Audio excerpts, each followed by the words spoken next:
Сәлеметсіз бе білім алушы? Егер де сіз сөздің тура және ауыспалы мағынасын жылдам үйренгіңіз келсе, онда менің сабағыма мұқият назар аударыңыз. Сөз мағынасы бұл сөздің білдіретін түсінігі, ұғымы. Сөз мағынасы тура және ауыспалы болып екіге бөлінеді. Екеуін ажыратып, орынды қолдана білу сіздің сөздік қорыңызды байытады.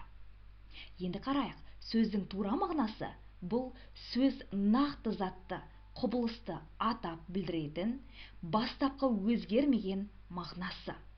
Ал ауыспалы мағына сөздің бастапқы мағынада бейнелі, астарлы түрде қолданылуы.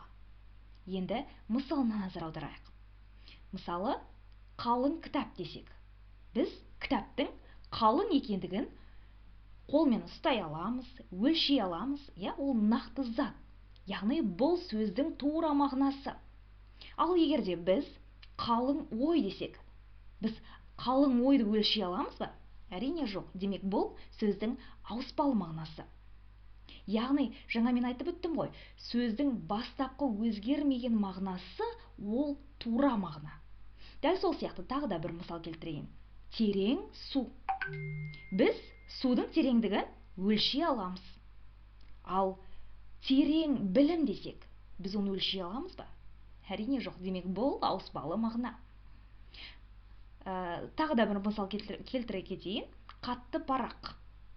Біз парақтың қатты екенін қолмен ұстап, көзбен көріп, сезіне аламыз, Ал енді қатты адам десек. Ал біз оны қолмен ұстап, көзбен көре алмаймыз. Біз оны байқай алмаймыз. Тек іс-әрекетінен байқаймыз, ол адамның қатты екенін.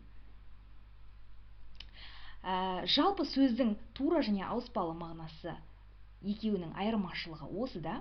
Назар қойып тыңдағандарыңызға рахмет.